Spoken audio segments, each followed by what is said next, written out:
Dans Chrysachille, l'espace média de Chrysalysis. Cette chaîne est le cœur vivant du hub. Elle rassemble des interviews inspirantes, des témoignages vibrants, des rencontres entre experts et des contenus pédagogiques pour toutes ceux et celles qui veulent évoluer en conscience, puissance et expansion. Ici, la parole circule librement, les visions se croisent et les expertises s'harmonisent. Bonjour Nathalie, ravie de t'accueillir aujourd'hui sur Chrysachille pour cette série d'interviews inspirantes. Bonjour Karine. Bonjour.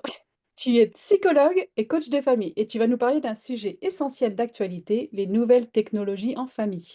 Un Oui. sujet qui touche de très près les parents, les enfants, les adolescents et qui questionne beaucoup aujourd'hui. Pour Oui. commencer, est-ce que tu peux te présenter en quelques mots pour notre audience? Alors, oui, donc je m'appelle Nathalie Lamarck, je suis psychologue, coach, superviseuse de coach et j'interviens aussi auprès des parents et dans les écoles.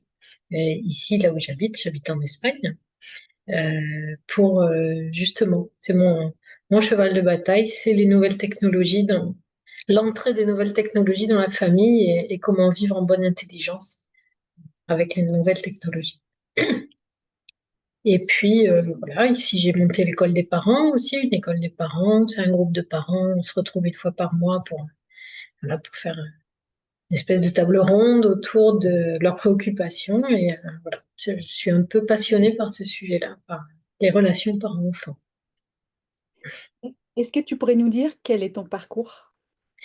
Oula, mon parcours, il est... Je suis passée par beaucoup de choses pour en arriver là. Enfin, j'ai commencé à étudier la psychologie en France. Euh, je suis allée jusqu'en licence et puis j'ai déménagé en Espagne parce que avec mon mari, on a choisi de venir vivre en Espagne. Et, euh, et donc là, on a eu un bar, on a eu une cafétéria, on a fait plein de choses sauf de la psychologie. Et puis un jour, on a eu, parce que lui aussi, il étudiait avec moi, et donc un jour, on a eu envie de recommencer, de reprendre nos études. Et donc, on a terminé notre cursus de psycho à l'université à distance de Madrid en espagnol. Et donc, voilà. Et puis ensuite, on s'est formé au coaching. Et puis ensuite, on s'est formé à la supervision de coach. Voilà. Puis beaucoup d'autres choses, mais bon, C'est un sacré parcours. ouais, ouais, ouais, ouais. Et comment tu as découvert ta spécialité autour de l'accompagnement des familles? Ah, ça, c'était pendant la formation de coach, où quand il s'agit d'apprendre à coacher en entreprise, et moi, ça me disait trop rien, tu vois. Mhm. Et puis, j'ai commencé à changer, à changer tous les mots qui étaient entreprise, manager, tout ça par famille, parents, enfants. Et puis, du coup, ben, ça matchait aussi très, très bien. Et donc, puis j'avais moi-même j'ai été moi-même une maman souffrante, un peu qui souffrait qui n'a pas trouvé sa voie facilement pour être une maman. J'ai deux garçons qui sont grands maintenant, qui sont adultes. Et, euh, et donc, oui, j'avais cette sensibilité-là. J'avais réussi à un moment à être maman autrement et j'avais envie, voilà, de partager ce que j'avais découvert et compris. Est-ce que c'est pour ça que tu as décidé d'accompagner ce public, c'est-à-dire les couples, les enfants, les adolescents, Tout à et fait. notamment sur des problèmes liés aux nouvelles technologies? Oui, oui, tout à fait. Parce que moi, j'ai toujours dit que j'ai eu la chance d'élever mes enfants dans un monde où il n'y avait pas encore les smartphones et les tablettes, tout ça. Il y avait la télévision. Mais je ne jurerais pas que j'aurais pas été à la facilité de me donner le smartphone à mon enfant quand on était au supermarché pour pas qu'il m'embête, hein. Je dis pas que je l'aurais pas fait, au contraire, quoi. Je pense que j'aurais été de celles qui vont vers cette facilité-là, entre guillemets. En même, Et donc, en même- en même temps, on est tous humains, j'ai envie de te dire, hein. exactement, exactement. Mais c'est vrai que ça fait des dégâts. Et donc, c'est ça aussi, sensibiliser les parents aux effets secondaires de cette médecine qui est un peu trop facile à donner. C'est un sirop un peu trop facile à donner. Voilà. C'est ça, ça a un bon goût, en plus, ça a un goût de reviens-y. Quelle est ta vision aujourd'hui sur l'usage des nouvelles technologies au sein des familles? Ben, moi, ce que j'en entends, c'est des familles, elles sont débordées par le sujet. C'est-à-dire que on ne sait pas comment faire, on ne sait pas s'il faut limiter le temps, combien de temps, moi c'est la question que j'entends le plus, combien de temps est-ce que il faut laisser un enfant sur le téléphone ou sur la tablette? Et c'est pas une question de temps, c'est une question de qualité aussi. Qu'est-ce qu'il regarde? C'est une question de quel usage. Nous, comment est-ce qu'on utilise la tablette ou le téléphone pour se défausser un peu de quelques responsabilités aussi auprès de nos enfants. Donc je les renvoie à eux en général, les parents. Mais vous, c'est quoi votre consommation à vous? Et, euh, et, et c'est vrai que je pense que toute la famille est débordée par ça. Il y a un effet addictif, hein, de toute façon, qu'il faut pas nier, surtout pas. Et puis donc, ben, mettre des règles et puis pour pouvoir gérer au mieux, des règles de bien vivre en fait. Oui. Quel blocage ou des difficultés que tu rencontres fréquemment en fait chez les parents, les enfants ou les ados à ce sujet? Hum, quel blocage. Chez les ados, le principal blocage, c'est que c'est un outil dont ils ont besoin. Il y a le groupe WhatsApp de l'école, il y a le groupe le WhatsApp des copains, il y a voilà, ils en ont besoin pour être dans leur monde, dans la vie qu'ils sont en train de vivre. Donc c'est très difficile, on peut pas limiter ça. Puis ils font tout avec leur téléphone, la musique, ils prennent des photos, ils font voilà quoi. Donc c'est un élément vraiment qui fait partie de leur vie et on peut pas les restreindre par rapport à ça. Euh, Chez les enfants et les parents, le principal frein, je dirais que c'est un enfant petit, une fois qu'on lui a permis une fois de manger en regardant la tablette, bah c'est foutu, il va en avoir envie et il va avoir l'impression qu'il en a besoin. Et donc c'est voilà le principal écueil que je rencontre, c'est que c'est très difficile de revenir en arrière quand on a permis des choses, quand on a autorisé des choses à nous. C'est clair. Et tu pourrais me dire comment tu accompagnes concrètement les familles à mieux gérer ces enjeux au quotidien?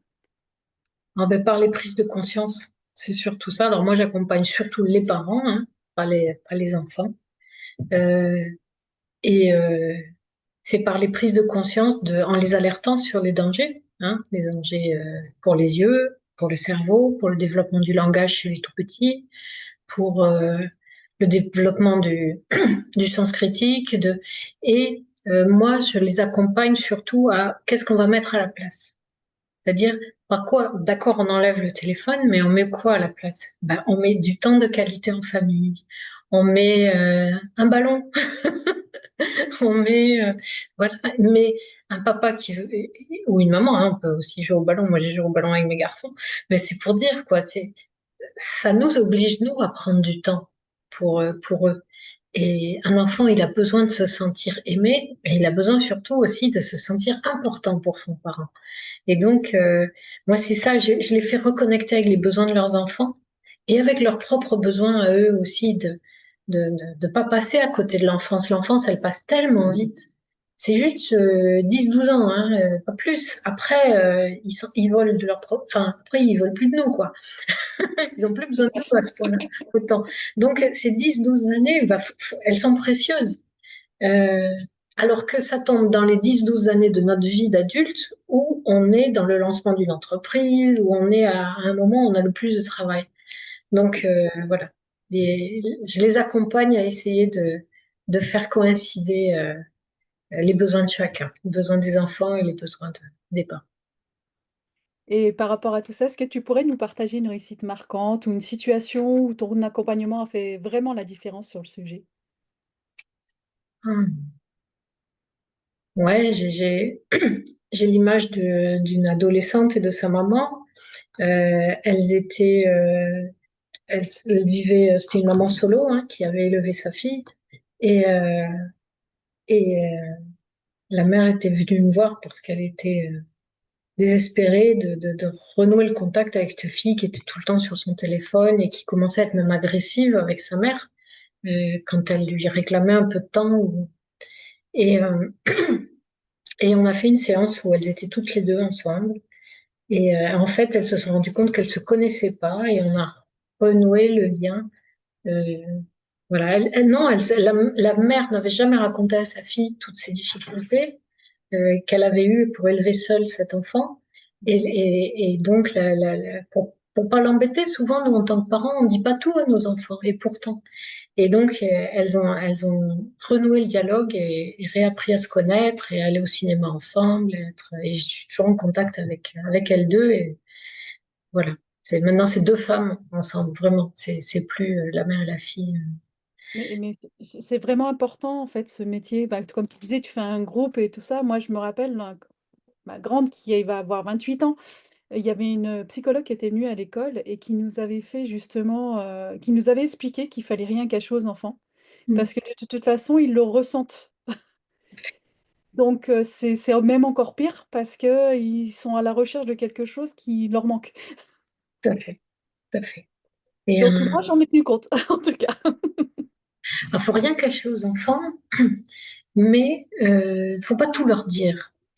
Faut pas leur dire tout le temps tout. Et un enfant, à partir du moment où il pose la question, c'est qu'il est prêt à entendre la réponse. Et c'est à ce moment-là qu'il faut qu'on peut donner la réponse, la vraie réponse. Mm. Tant qu'il n'a pas posé la question, c'est pas c'est pas donné d'avance. Ou bien un enfant, on voit qu'un enfant est préoccupé par une situation et on peut lui ouvrir la porte en lui disant, mais écoute, si tu as des questions par rapport à ça, c'est quoi tes questions? Et donc on va partir de la question de l'enfant, on va lui renvoyer, toi, qu'est-ce que tu en penses? Où t'en es, toi, par rapport à ça? C'est-à-dire que, au lieu de répondre de suite à la question, on va lui renvoyer la question, on va dire, pour que lui nous donne la vision qu'il a de la chose, parce que ça, et notre réponse, elle va partir de la vision qu'a l'enfant de la chose. Et donc ça, c'est des choses que j'apprends aux parents pour, euh, pour justement avoir une communication qui soit en accord avec les besoins de l'enfant. Et qu'est-ce qui te distingue, en fait, dans ton approche spécifique, en tant que psychologue et coach, sur cette thématique, en fait, des technologies en famille? Euh, Qu'est-ce qui me distingue? Je crois que j'ai tellement entendu de cas à force d'animer des groupes de parents, d'aller dans les écoles, de répondre aux questions des parents. Euh, je crois que j'ai tellement entendu de cas de figure, de situations de vie, que c'est vrai que j'ai l'impression ouais, que je peux répondre à tout, quoi. Qu'il y Ouais. a, ouais, c'est ça qui m'arrive. Après, en tant que psychologue, c'est vrai que j'ai des connaissances sur le développement psycho-affectif de l'enfant qui fait que je peux aussi apprendre des choses aux parents pour leur permettre de mieux comprendre leurs enfants. Mais et puis les développements du cerveau aussi. Donc, par rapport aux nouvelles technologies, c'est important qu'ils comprennent ce qui se passe dans le cerveau de leurs enfants pour mieux ensuite avoir envie de prévenir. Ouais. Et est-ce que tu pourrais nous donner 3 conseils simples et accessibles que tu donnerais aux parents et aux familles qui nous écoutent, pour mieux Voilà. gérer cette technologie, justement? Bah, le premier conseil, ça serait de suivre la normative, enfin les conseils des psychologues et des pédopsychiatres en France, qui sont la règle du 3-6-9, 3-6-9-12, c'est-à-dire rien avant 3 ans, accompagné, accompagné par le parent à côté jusqu'à 6 ans, et ensuite, jusqu'à 9 ans, on a un œil sur l'ordinateur, mais l'ordinateur est dans la pièce de jour où tout le monde vit.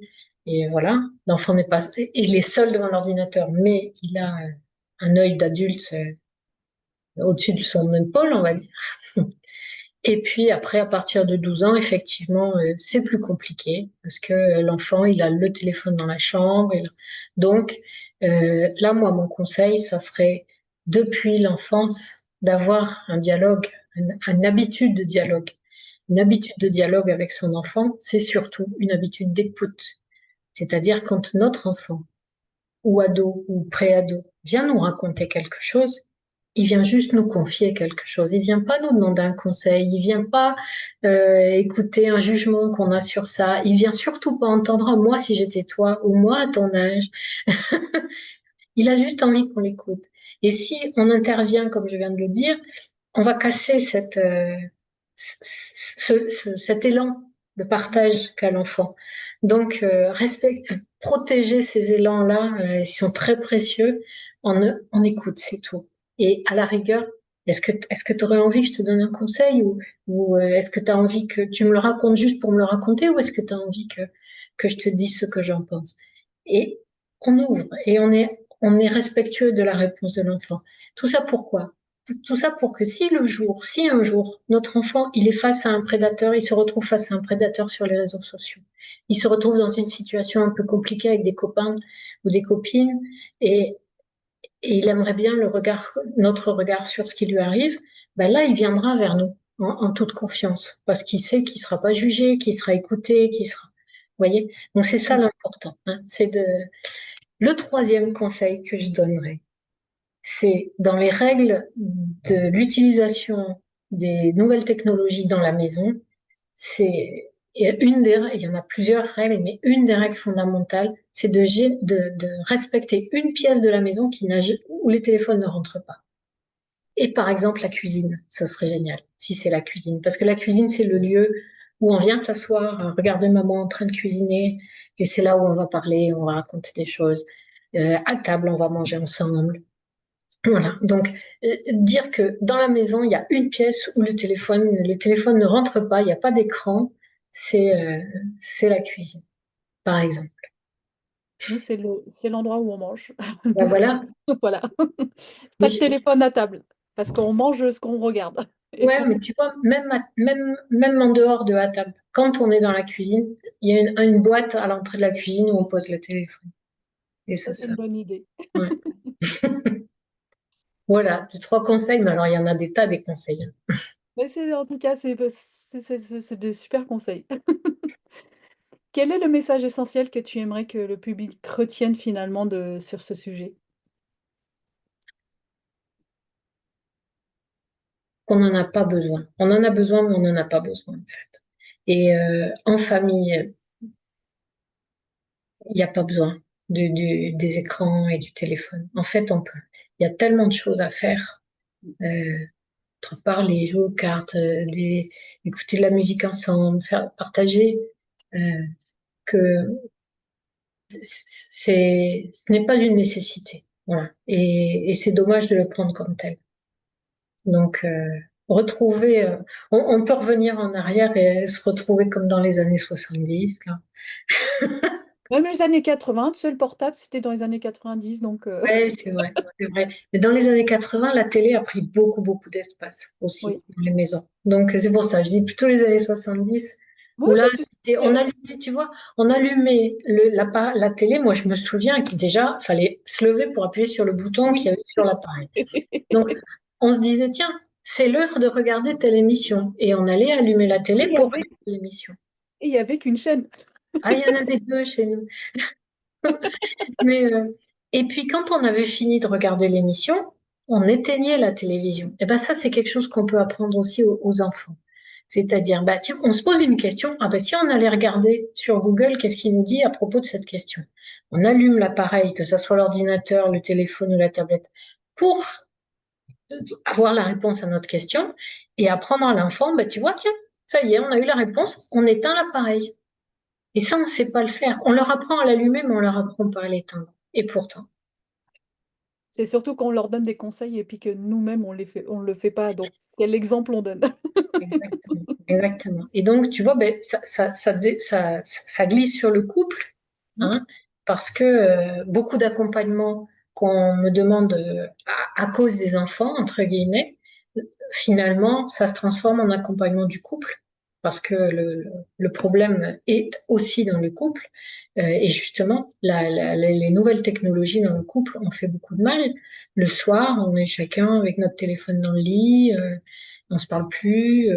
Bah, voilà. Donc il y a aussi ce besoin de se reconnecter l'un à l'autre, reconnecter, de regarder dans la même direction, de regarder ensemble un écran, de regarder ensemble dans l'avenir. C'est voilà. Ça me fait, tu sais, ça me fait penser à la voiture. C'est les meilleurs moments où le couple discute, c'est dans la voiture. Tout à Parce qu'on fait. est dans la même direction.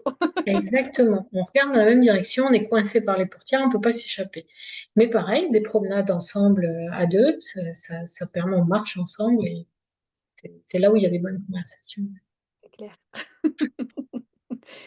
Tu peux nous dire où est-ce qu'on peut te retrouver, suivre ton travail?